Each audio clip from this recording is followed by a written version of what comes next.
नमस्कार, प्रतिदिन अखबार संपादकीय ऑडियो में आपका स्वागत। तीर्थों में बढ़ते पर्यटन से अर्थव्यवस्था मजबूत होगी। दैनिक भास्कर।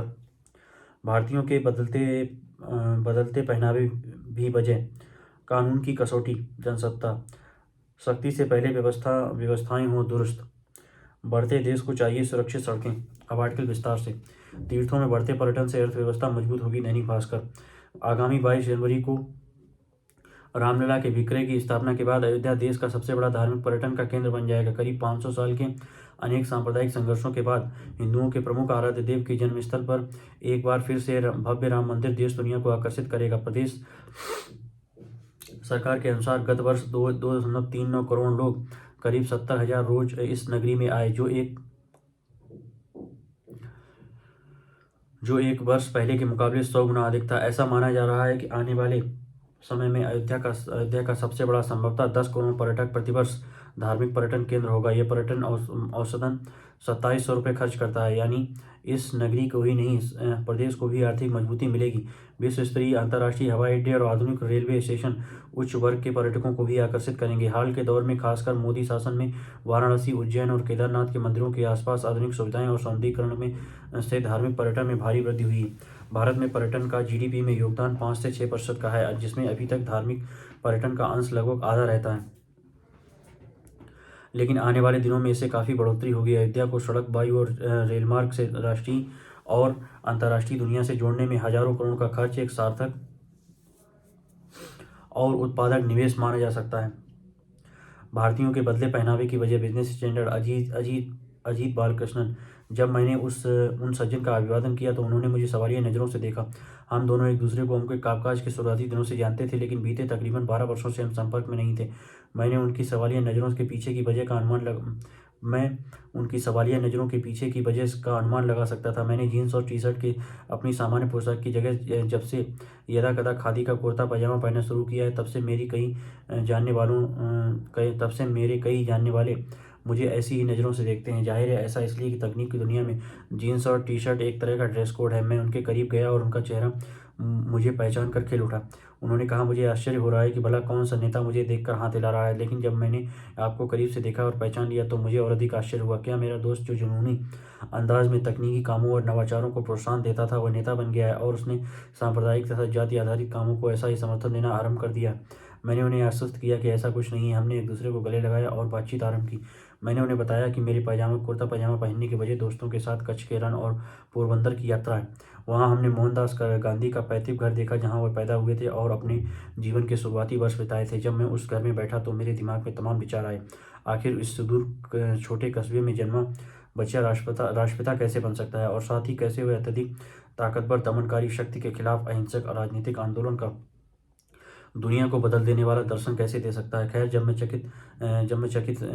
मेरा चकित होने का सिलसिला थमा और मैं गांधी के घर से बाहर निकला तो मुझे खादी भंडार नजर आया। तब मैंने अनचाही ही कई रंगों के कुर्ता पजामा खरीद लिए। इस प्रकार मेरे पहनावे में कुर्ता पजामा शामिल हुआ। जब भी मैं इस पोशाक के बाहर निकलता तो मेरे मित्रों का चेहरे पर सवालिया निशान नजर आते। इस बात ने मुझे ड्रेस कोड के बारे में चकित किया। ड्रेस कोड से तात्पर्य ऐसे नियम से जो मानव समाज ने लोगों के पहनावे के बारे में तय किए।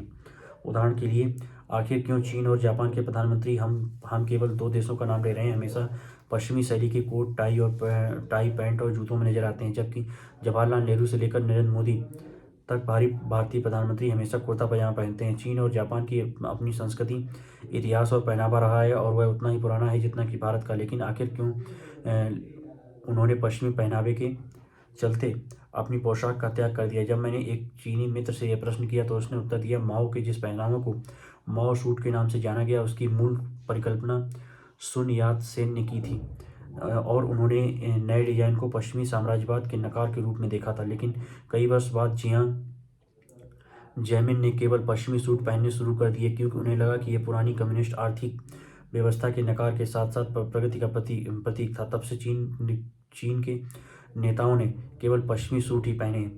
भारतीय कॉरपोरेट जगत में चेयरमैन, मुख्य कार्यकारी अधिकारी और तमाम उद्योग जगत के अन्य वरिष्ठ पुरुष कर्मचारियों से अपेक्षा की जाती है कि वे पश्चिमी सूट पहने, जबकि वरिष्ठ पदों पर मौजूद महिला कर्मचारियों से आशा की जाती है कि वे साड़ी पहने। व्यावसायिक तौर पर भारतीय मध्य वर्ग के सभी पेशेवर चिकित्सक, लेखाकार, इंजीनियर, वास्तुकार, बैंकर और अधिवक्ता आदि बनना चाहते हैं और उनसे यही अपेक्षा की जाती है कि वे पश्चिमी वस्त्र धारण करें।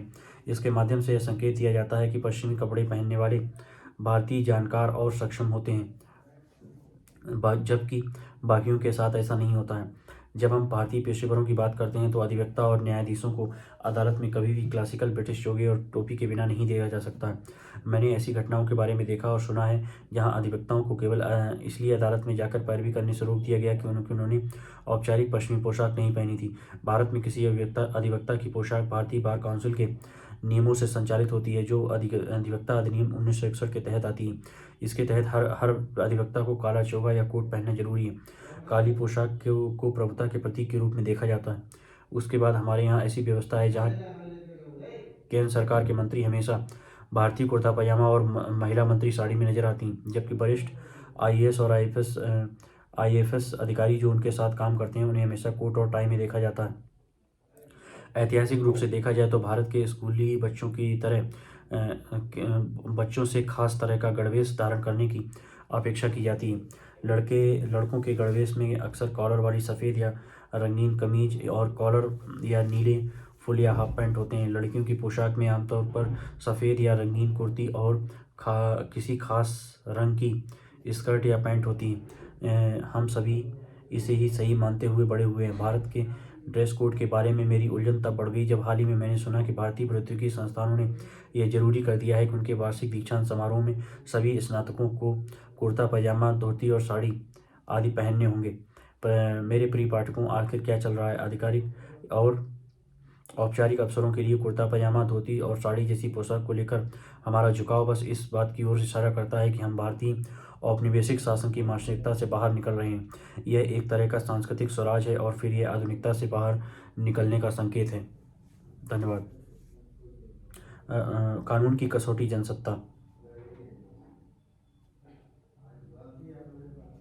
सरकार के आश्वासन के बाद देश भर में ट्रक संचालकों की हड़ताल के बाद उपजी मुश्किल शायद फिलहाल खत्म हो जाए, मगर इससे एक बार फिर यह साफ हुआ है कि व्यापक असर वाले किसी कानून को लागू करने से पहले उससे प्रभावित पक्षों के साथ राय मशवरा करना एक जरूरी पहलू होना चाहिए। गौरतलब है कि हिट एंड रन यानी हादसे के बाद वाहन चालक के भाग जाने के मामले में नए कानून के तहत सख्त प्रावधानों के खिलाफ ट्रक, टैक्सी और बस संचालकों के संगठनों ने देश भर में हड़ताल शुरू कर दी थी।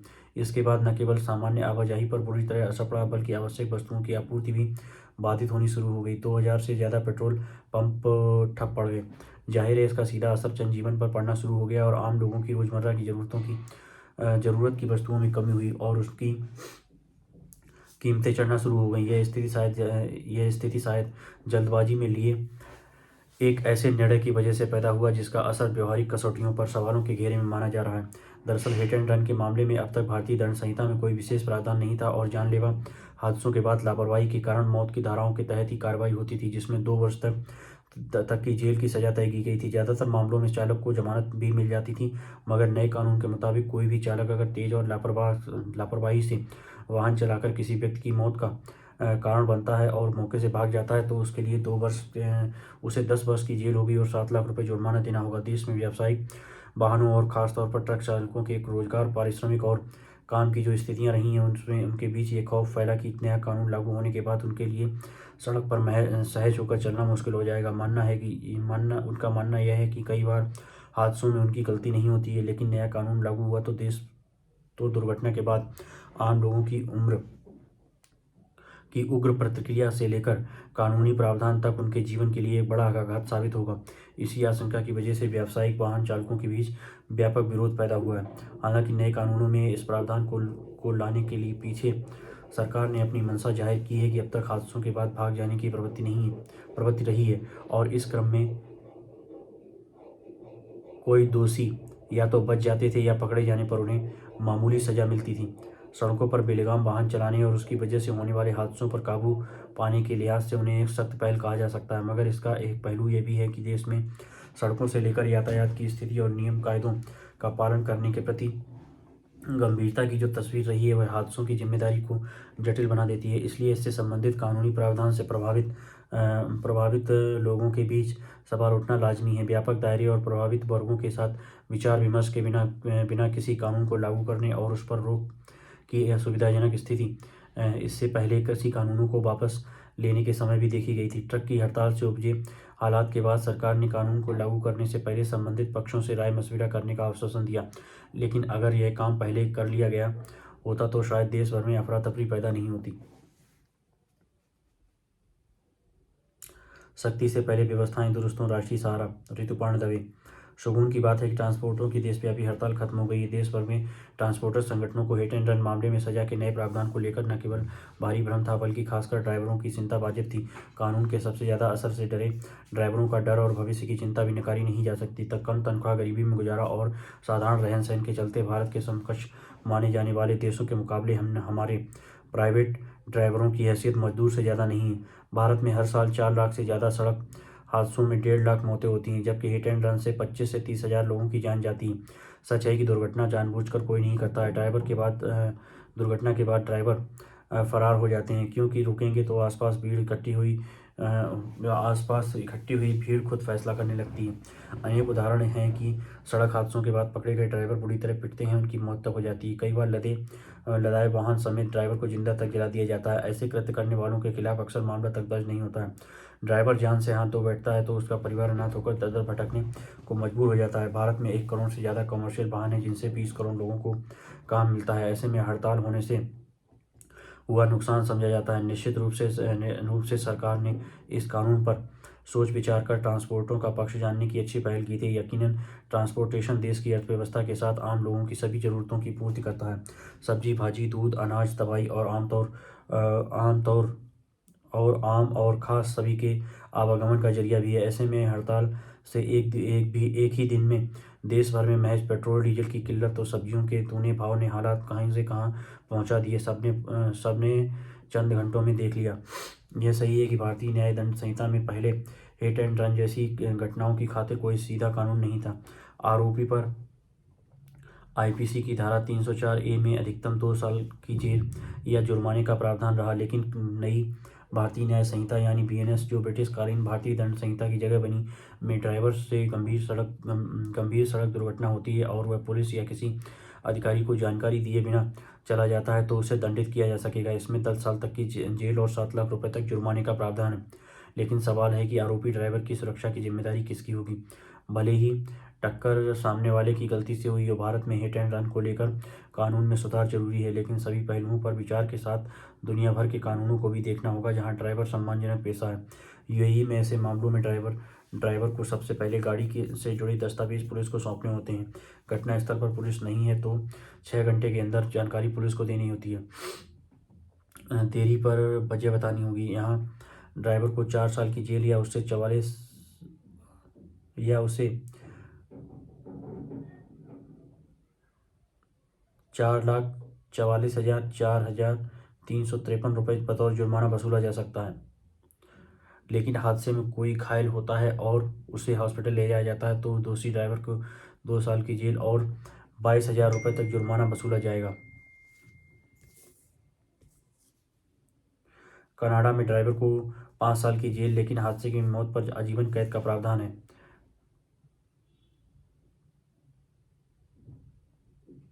गलत जानकारी देने पर जुर्माना बढ़ सकता है। अमेरिका में अलग अलग राज्यों में अलग अलग नियम है। ड्राइवर की भूमिका से दुर्घटना की गंभीरता आंकी जाती है। इससे जुर्माना और सजा भी घट बढ़ जाती है। जुर्माने के साथ 10 साल तक की जेल तक हो सकती है। ब्रिटेन में ड्राइवर के मौके पर रहना या भाग जाना भी सजा तय करता है। यहाँ अनिश्चित जुर्माने के साथ 6 माह की जेल का प्रावधान है। सबसे कम सड़क दुर्घटनाएं जापान में होती हैं। वर्ष 2020 में केवल 3,416 लोगों को अपनी जान गंवानी पड़ी। भारत में हिट एंड रन से मौत का आंकड़ा अत्यधिक है, जिसकी वजह लापरवाही, गैर जिम्मेदाराना तरीका, सड़क नियमों का पालन नहीं करना, सीट बेल्ट, हेलमेट नहीं पहनना और ओवर स्पीडिंग, नशे में गाड़ी चलाना इसमें प्रमुख वजह है। दुर्घटना के बाद फरार वाहन चालक का पता करने के लिए जगह जगह लगे सीसीटीवी की मदद ली जानी चाहिए। रास्ते में टोल नाके भी पड़ते हैं, जिनके साथ समन्वय बिठाकर आरोपी तक पहुंचा जा सकता है। बड़े हाईवे और राजमार्गों पर कुछ हजार और खर्च करके हर किलोमीटर पर सीसीटीवी लगाए जा सकते हैं। यकीनन तीसरी आंख यानी तकनीक से निगरानी के जरिए वाहन चालकों पर नकेल करने के साथ उन्हें सुरक्षा भी दी जा सकती है। इसको ड्राइवरों सहित सभी पर मनोवैज्ञानिक प्रभाव पड़ेगा। जब व्यवस्थाएं दुरुस्त हो जाएंगी तो सख्त और व्यवहारिक कानूनों से भला क्यों कोई ऐतराज़ करेगा। बढ़ते देश को चाहिए सुरक्षित सड़कें। हिंदुस्तान। ओपीएस मलिक, पूर्व आईपीएस अधिकारी। हमारा देश सड़कों पर मौत के मामले में पहले स्थान पर है। हजारों लोग सड़क दुर्घटनाओं में मारे जाते हैं। कई मौतें दर्ज होती हैं और कुछ नहीं भी होती हैं। देश में रोज़ 450 से ज़्यादा लोग सड़क दुर्घटना में मारे जाते हैं। इसका नतीजा यह है कि सड़क पर चलता हुआ कोई आदमी खुद को सुरक्षित नहीं समझता है। इसे मैं रोड टेररिज्म कहता हूँ। पता नहीं कब कौन किसके वाहन को कुचल जाए या मर जाए। आए दिन अखबारों में पढ़ते हैं कि आम आदमी की कोई गलती नहीं होती है, पर वो कुचल दिया जाता है। सड़क पर होने वाली 70% मौतों के लिए तेज़ और रैश ड्राइविंग जिम्मेदार होती है। सड़क दुर्घटनाओं का असर व्यापक होता है। हो सकता है दो ही मौतें हों, पर 12 लोग घायल हो जाएं और ज़िंदगी भर के लिए दिव्यांग भी। दुर्घटनाओं से बेहिसाब बर्बादी होती है और कोई भी सुरक्षित महसूस नहीं करता है। सड़क दुर्घटना के मामले में आज भारत दुनिया की राजधानी बना हुआ है। साल 2001 में मैं सड़क परिवहन प्रबंधन एवं पर्यावरण के संबंध में प्रशिक्षण के लिए स्वीडन गया था। तब स्वीडन की यह नीति थी कि यदि सड़क दुर्घटना में 2 लोगों की भी मौत हो जाए तो राष्ट्रीय आपदा घोषित हो जाती है और पूरा तंत्र निदान के लिए उसके अनुरूप ही काम करने लगता है। अपने देश में तो क्या, इससे कई गुना ज़्यादा लोग भी मारे जाते हैं। किसको कितना फ़र्क पड़ता है। भारत में जितने लोगों की हत्या होती है उससे कई गुना ज़्यादा लोग सड़क दुर्घटना में मरते हैं। ऐसे हालात में सुधार के लिए कानूनी बदलाव हुआ है जो बहुत मुनासिब सा लगता है। भारी वाहन चालक नाराज़ हैं, मगर ऐसा नहीं है कि मौतें सिर्फ भारी वाहनों से होती हैं। तमाम तरह के वाहन मौत का कारण बनते हैं। जो कानून बना है वह केवल बसों एवं ट्रकों के लिए नहीं है, ये तो सभी के लिए। कोई भी यह नहीं कहेगा कि ऐसी मौतों की संख्या घटनी नहीं चाहिए या लापरवाही से वाहन चलाने की प्रवृत्ति खत्म नहीं होनी चाहिए। हर कोई चाहेगा कि इस पर रोक लगे और रोक लगाने का सबसे कारगर तरीका दंड है। दंड से रोकथाम भी होती है और सबके लिए संदेश भी छिपा होता है। वैसे दंड का जो सिद्धांत है, दंड की अधिकता से ज़्यादा जरूरी है दंड का सुनिश्चित होना। 20 साल सुनवाई करके आप किसी को 10 साल की सज़ा सुनाएं, यह ठीक नहीं है। यह ढर्रे बदलना चाहिए। मैंने पहले भी लिखा है कि दक्षिण कोरिया में 1.5 साल में अपील सुनवाई सज़ा सुनाकर न्याय कर दिया जाता है। इससे समाज में कानून व्यवस्था चाक चौबंद रहती है। बेशक कानून बनाने से भी ज़्यादा ज़रूरी है दोषियों के लिए सज़ा सुनिश्चित करना। सज़ा भले 5 साल की रखिए, मगर सुनिश्चित रखिए। सभ्य होते देश में सड़कों को दुर्घटना या मौत की जगह होने से बचाने के अलावा आपके पास कोई रास्ता नहीं। अब रही बात कुछ वाहन चालकों की, अगर भी दुर्घटना की जगह पर रुक जाएंगे तो हमला हो जाएगा और जान भी जा सकती है। अव्वल तो बहुत कम मामले में ऐसा होता है कि जब जिम्मेदार वाहन चालकों को भीड़ निशाना बनाती है। इस दिशा में अनेक संस्थाएं भी अच्छा काम कर रही हैं। ऐसी ही एक संस्था पीयूष तिवारी चलाते हैं। उनके संगठन का नाम ही सेव लाइफ्स है। मैं भी कभी कभी उनके काम को देखता हूँ। सेव लाइफ्स में इसी बात पर जोर दिया जाता है कि जो अच्छे लोग हैं वे दुर्घटना के समय घायल की मदद के लिए आगे आएँ और इनमें उन्हें सफलता भी मिली है। कोशिश यह है कि घायलों की मदद करने वाले को सहयोगी के रूप में देखा जाए, संदिग्ध दोषी के रूप में नहीं। पुलिस में कई जगह यह डर रहा है कि मदद करने पहुंचे लोगों को भी संदेह की निगाह से देखा जाता है। फिर भी वाहन चालकों का भय स्वाभाविक है कि लोग दुर्घटना की स्थिति में उग्र हो जाते हैं और चालकों को अपने बचाव के साधन या प्रावधान चाहिए। हर जगह लोग ऐसे अराजक नहीं है कि वाहन से मदद करने के लिए उतरे व्यक्ति या चालक को ही मारने लगे। ऐसी संस्थाएं हैं जो सड़क दुर्घटना की स्थिति में मददगारों के लिए मदद करती हैं और उन्हें माहौल बदलने में सफलता भी मिल रही है। मैंने ये अनुभव किया है कि मदद करने वालों के प्रति लोगों में सद्भावना होती है और जो समय के साथ बढ़ रही है। अगर हम समग्रता से देखें या जनहित में देखें तो दोषियों के लिए दंड सुनिश्चित करना वाजिब होगा। वाहन चालकों की नाराजगी, हड़ताल या फिर सरकार के आश्वासन के बाद हड़ताल का टूटना महत्वपूर्ण है। वाहन चालकों की भी पीड़ा को एक बार सुन लेना चाहिए और उनकी सुरक्षा सुनिश्चित करना भी जरूरी है। कानून के तहत उनके साथ किसी भी प्रकार से अन्याय न होने पाए, यह भी सुनिश्चित करना होगा। नाराज वाहन चालकों को बताना होगा कि दुर्घटनाओं या मौतों के आंकड़े क्या बयान कर रहे हैं। एक विकसित और सुविधापूर्ण होते देश में सड़क सुरक्षा से अब कोई समझौता नहीं किया जा सकता। ट्रक और बस चालकों को समय के साथ बदलना चाहिए। आखिर भारतीय सड़कें सबसे ज़्यादा असुरक्षित क्यों हैं? तब तो यह तो सबकी सुरक्षा से जुड़ा विषय है। वाहन चालकों को भी अपने हित में सजग होना चाहिए। जैसे यूरोपीय देशों में चालकों के बारे में तय है कि एक चालक कितने घंटे लगातार सेवा दे सकता है, जबकि भारत में चालक 48 घंटे तक वाहन चलाते हैं। चालक बहुत दबाव और तनाव में रहते हैं, उनके हित में उपाय करने पड़ते हैं, मगर अभी न ट्रक मालिक को ज़्यादा चिंता है और न चालकों को अपने लिए सुविधाएं व सहूलतें बढ़ाने के प्रयास किए हैं। दुर्घटना को बढ़ावा देने वाली वजहों को दूर किया करना ही चाहिए और चालकों को स्पष्ट रूप से पता होना चाहिए कि उनकी वजह से अगर किसी की मौत हुई है तो सज़ा जरूर मिलेगी। सरकार पर दबाव डालकर सज़ा भले कुछ घटा लीजिए, सज़ा मिलेगी, तभी लोग सड़क दुर्घटनाओं को गंभीरता से लेंगे और सड़कें सुरक्षित होंगी। स्वीडन में मैंने देखा है कि वहाँ सड़क दुर्घटना के मामले में जीरो विज़न है, मतलब इंसानी गलती से कोई भी दुर्घटना ना हो, इसे 100% सुनिश्चित किया जाता है। ये हर इंसान की जिम्मेदारी है कि वह सड़क पर सभी नियमों का पालन करे और अपनी ओर किसी भी अपराध या लापरवाही की गुंजाइश न छोड़े। ऐसी ही कोशिश हम भारत में भी कर सकते हैं। धन्यवाद।